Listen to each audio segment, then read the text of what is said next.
ملخص فيلم المهمة المستحيلة الحساب النهائي 2025. يواصل إيثان هانت توم كروز وفريقه مغامرتهم الأخيرة في مواجهة تهديد غير مسبوق فينتيتي، وهو ذكاء اصطناعي متطور قادر على زعزعة استقرار العالم والسيطرة على المعلومات الحيوية، مما يجعله هدفا لكل القوى العظمى. في سباق يائس ضد الزمن، يجد إيثان نفسه مطاردا من قبل حكومات، عملاء مزدوجين، وأعداء قدام، كل منهم يسعى لاستغلال قوة فينتيتي لصالحه. وبينما تتصاعد المخاطر، يواجه إيثان قرارات مصيرية قد تكلفه فريقه أو حتى مستقبله. الفيلم مليء بمشاهد الأكشن والإثارة، من مطاردات مذهلة، قفزات جريئة، وانفجارات هائلة، وكلها تقدم بأسلوب توأم كروز المميز.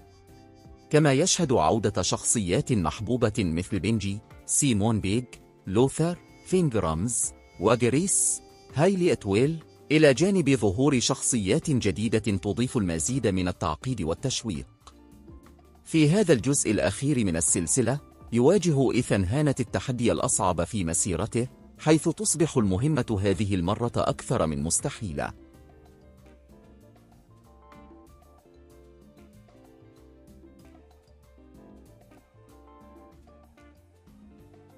ملخص فيلم جوراسيك وورلد ريبث 2025. حزين تدور أحداث الفيلم بعد 5 سنوات من جوراسيك وورلد ديميني، حيث أصبحت الديناصورات جزءا من الحياة اليومية للبشر، مما أدى إلى تغييرات بيئية خطيرة على كوكب الأرض. في هذا العالم الجديد، يتم تكليف فريق إنقاذ بقيادة شخصيات يؤديها سكارليت جوهانسون، ماهرشالا علي، وجوناثان بيلي بمهمة محفوفة بالمخاطر، استعادة مواد جينية من الديناصورات العملاقة، والتي تحمل مفتاح تطوير دواء منقذ للحياة. لكن خلال رحلتهم، يواجه الفريق تحديات مرعبة، حيث تعود الديناصورات الأكثر شراسة إلى الواجهة، ويكتشفون أسرارا تهدد مستقبل البشرية. الفيلم يستوحي من أجواء الرعب والمغامرة التي ميزت الأجزاء الأولى من السلسلة، مع تكريم خاص لأعمال ستيفن سبيلبرغ الكلاسيكية.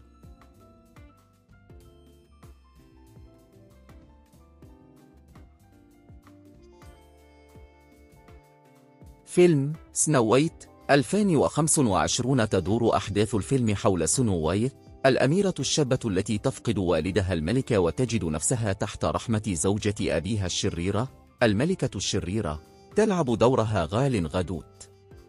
تسعى الملكة للتخلص من سنو وايت بسبب غيرتها من جمالها المتزايد، فتأمر بقتلها. لكن سنو وايت تهرب إلى الغابة، حيث تلتقي بمجموعة من الأصدقاء الجدد يساعدونها على النجاة.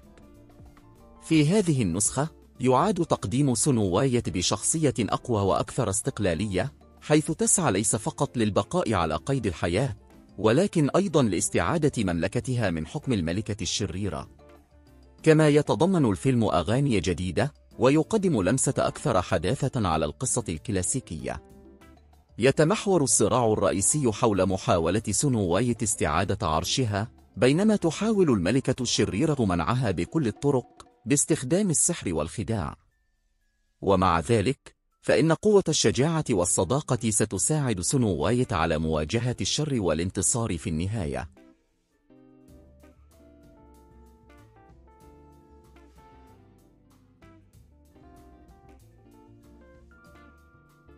فيلم كابتن أمريكا عالم جديد شجاع 2025. تدور أحداث الفيلم بعد تولي سام ويلسون أنتوني ماكي دور كابتن أمريكا بشكل رسمي.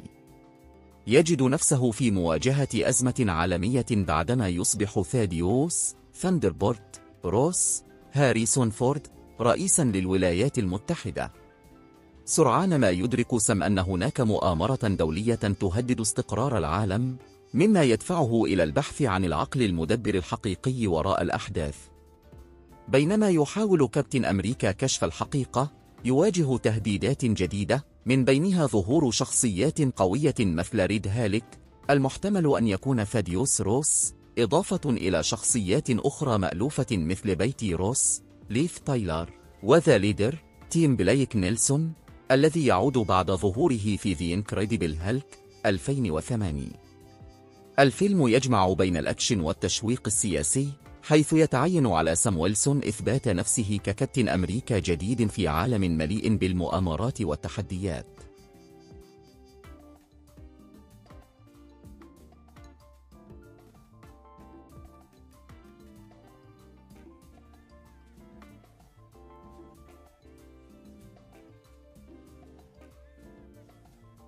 فيلم ثاندر بولتس 2025.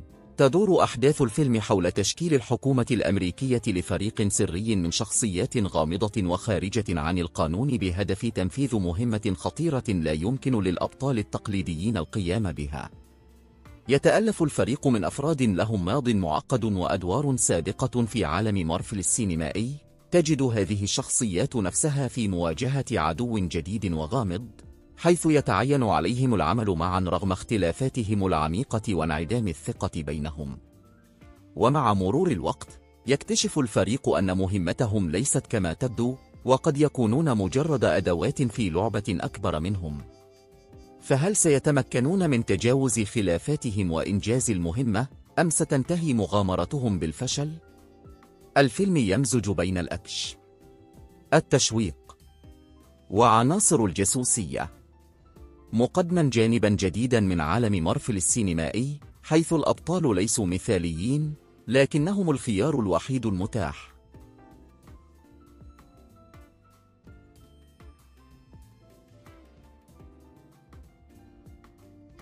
فيلم هاتو تران يوردراكن هو فيلم رسوم متحركة يتبع قصة هيكوب هودرينك هيكب هورندس هادك 3، وهو شاب فايكنغ يعيش في جزيرة تسمى بيرك التي يعيث فيها التنين الخراب. فايكنغ الجزيرة يعيشون على محاربة وقتل التنين، ولكن هيكوب يكتشف أن التنين ليسوا أعداء بل يمكن التعايش معهم. يبدأ الفيلم عندما يصادف هيكوب تنينا من نوع توثلس، وهو تنين صغير وقوي. رغم أن هيكوب كان يعتقد في البداية أن التنين عدو، فإنه يكتشف أنه يمكن ترويضه والتعامل معه، وبذلك ينشأ بين هيكوب وتوثلس علاقة صداقة قوية تساعد على تغيير نظرة الفايكنغ للتنانين. الموضوع الرئيسي للفيلم يدور حول التفاهم وقبول الآخر، واكتشاف القوة التي تكمن في التعاون بدلاً من العنف. الفيلم يحتوي على العديد من الدروس حول الصداقة والشجاعة والتحدي في مواجهة العقبات. تم إصدار الفيلم في 2010 وحقق نجاحاً كبيراً، مما أدى إلى إنتاج سلسلتين تكملان القصة.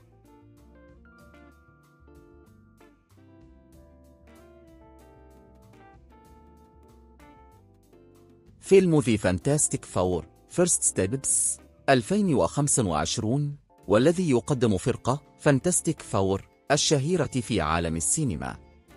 تدور أحداث الفيلم في نيويورك في ستينيات القرن الماضي، حيث يتم تقديم أعضاء الفريق بشكل جديد مع لمسة مستقبلية بأسلوب مميز. القصة تركز على تكوين الفريق وتطور علاقاتهم دون التركيز على القصة الأصلية التقليدية.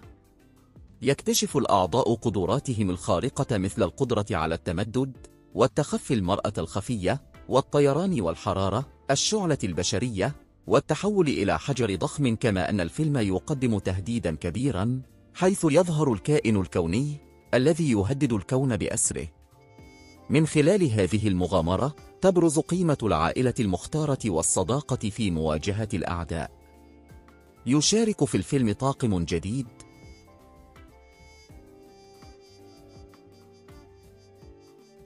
فيلم 28 Years Later 2025 هو تكملة لفيلم 28 Days Later 2002 و28 Weeks Later 2007. تدور أحداث الفيلم بعد مرور 28 عاما من تفشي فيروس الغضب الذي دمر إنجلترا. في هذا الجزء الجديد يتبع الفيلم قصة صبي صغير في رحلة للعثور على طبيب قادر على إنقاذ والدته المريضة. تسير الرحلة عبر إنجلترا المهجورة التي لا تزال تعاني من آثار الفيروس، حيث يواجه البطلان مصاعب كبيرة، من ضمنها مواجهة الأشخاص المصابين بالفيروس والمجتمعات الناجية التي لا تزال تحت تهديد مستمر. الفيلم يركز على موضوعات البقاء والبحث عن الأمل في عالم ما بعد الكارثة، ويعد بمغامرة مليئة بالتوتر والإثارة. شكرا جزيلا على متابعتكم، وأتمنى أن يكون الفيديو قد نال إعجابكم. أراكم قريبا في فيديو جديد. دمتم بخير وفي أمان الله.